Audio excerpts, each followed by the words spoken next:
Hello everybody and welcome to another episode of Box Office Talk. This is the show where I break down what happened at the box office, see if my predictions for the top 5 are correct, then make predictions for next week's top 5, so let's get right on into it. Last week I predicted that number 1 would be Winchester, number 2 would be Maze Runner, The Death Cure, number 3 would be Jumanji, Welcome to the Jungle, number 4 would be Hostiles, and number 5 would be The Greatest Showman, and I only got 1 out of 5 of my predictions right, and it wasn't the obvious one that I was kind of going for, having the low-budget horror film open at number 1. Number 1 was actually not even Maze Runner even. It was Jumanji, Welcome to the Jungle, rising up from number 2 last weekend and getting number 1 again, making $11 million, adding to a domestic total of $352 million, and on the worldwide chart it is sitting at $855 million. Now, from this number 1 alone, with only $11 million, it is safe to say that all of these numbers are considerably rather low and very close to each other, so maybe the number 2's film, which is Maze Runner The Death Cure, when the actual numbers come out, could be number 1, but the estimates usually are pretty accurate, so that's why I do the show with estimate numbers, and it could be that Maze Runner is still at number 2 with $10 million, adding to a domestic total of $39 million, and on the worldwide chart it is sitting at $137 million, so it was able to double its $62 million budget, so that's very good, made a little bit over than that. Hopefully it'll be able to triple that, because this film is definitely worth seeing, and I'm glad that people are going out to see it, even if it is the lowest grossing of the Maze Runner films, even though I think it's almost on par with the first one. Number 3 surprised me because it is Winchester. It only opened with about $9 million. Now, according to thenumbers.com, it has a budget of $3.5 million. Wikipedia doesn't have a budget, and neither did a Box Office Mojo, so I'm just going to have to go with that site. Maybe something changes later, but so far it's looking like this movie already doubled its budget and will be tripling it as soon as it gets to $10.5 million on a domestic total, which was to be expected. Even though it is a crappy horror film that feels like it should have come out in January, people will go to theaters to see that. There is an audience that they are exploiting there.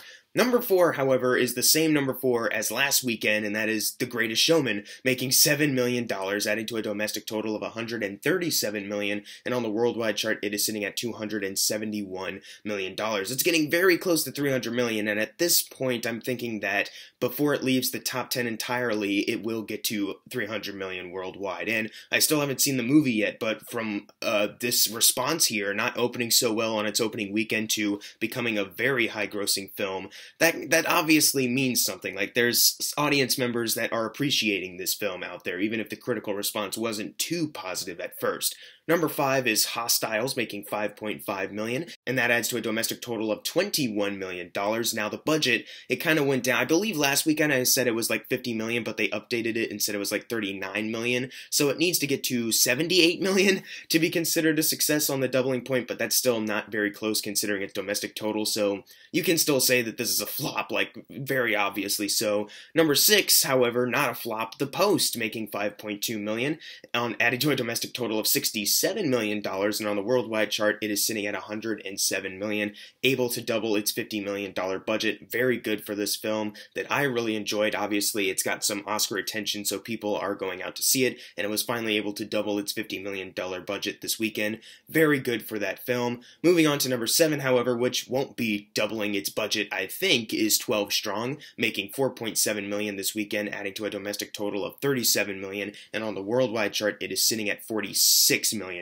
Now, the budget is still $35 million, they didn't update it, and it just still needs to get to just about $70 million, but considering that worldwide, it didn't really add up a whole lot. Maybe they can add it up, like maybe next weekend, maybe that'll get it past $70 million, but so far it's looking at 12 Strong not really making it to that point, which is sort of sad. I know there's some people that were surprisingly good fans of this film, but I really wasn't. I do want the director to move on to do better stuff, though, because I think his talent could be used better in other projects. Number 8 is Den of Thieves, making $4.6 million, adding to a domestic total of $36 million, and on the worldwide chart it is sitting at $45 million. So a very similar situation that 12 Strong was in, conveniently also 2 films that open on the same weekend. Den of Thieves needs about like $15 million more dollars, at least worldwide, to double its $30 million budget, but it's looking like maybe that's not the case since it's about to leave the top 10.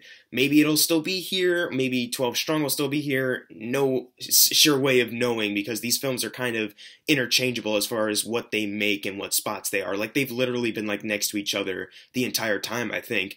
Moving on to number 9, which is The Shape of Water, still getting more attention, making $4.3 million this weekend, adding to a domestic total of $44 million, and on the worldwide chart, it is sitting at $59 million.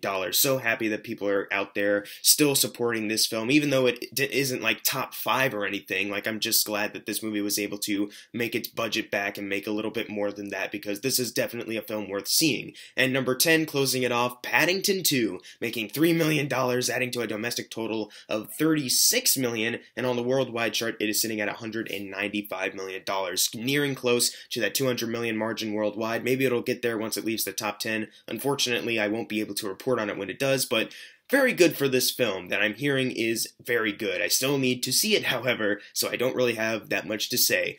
Now moving on to the fun part, the predictions for next week's top 5. Now, number 1 I think will still be 50 Shades Freed, like, obviously, because the 50 Shades movies do really well. And then I think number 2 is going to be Peter Rabbit. I think that's a given.